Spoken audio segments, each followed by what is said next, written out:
Hello, welcome to another episode of Barlow's TV, your local landscape and garden resource. I'm here today to talk to you about rejuvenating your flower pots and hanging baskets.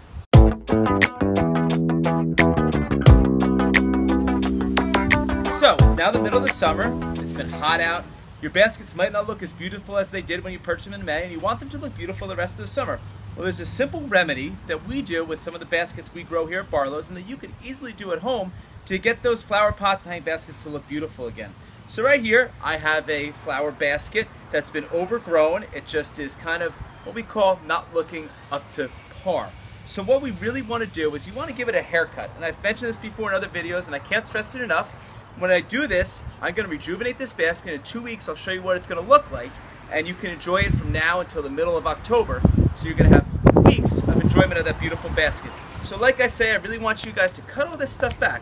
And don't be afraid to give it a good haircut. You don't want to cut it too back where you cut all the green and everything off, but you just want to give it a haircut that's at about 4 to 5 inches from the top of the container.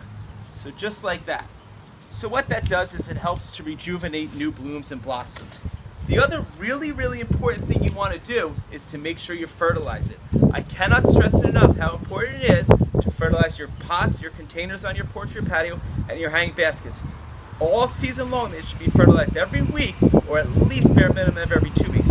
So now that I cut this back, I want to push out new growth onto the plant. So I'm going to fertilize it. What I have here is just some Miracle-Gro all-purpose plant food. You can use this, and you know they put a nice scooper in here. It's about 1.5 tablespoons. I'm going to give a heaping spoonful into my gallon of water, and then you're going to want to mix it up, and then you're going to want to heavily water this. Now what I would do is I would make sure that I do this every 5 days after I cut it back. So 2 really good fertilizings, and that'll help to push out some really good growth in this plant.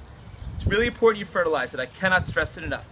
The other thing with you saw, we did have some petunias in this, and a little trick with petunias in the summertime. So a lot of customers come in and say, beautiful petunias, but they're just not flowering. What petunias get is a little tiny caterpillar deep inside the buds. It's called a budworm. And you want to make sure you start treating for that if your buds aren't opening. What you can use is there are 2 different types you can use. You can use this. This is a rosin insect killer. This is an insect killer. What it does is it'll kill that caterpillar. If you want to go more the organic route, this is just a soap which will help to deter that caterpillar.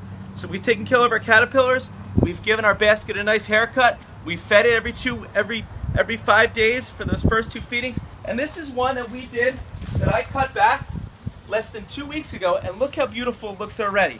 It's all nice and full, dark green foliage. It's really trailing back, and I'm going to be able to enjoy this basket now all the way through to the middle of October. So I hope those tips helped you guys out today. If you have any other questions, please come in and see us at Barlow's or visit our website.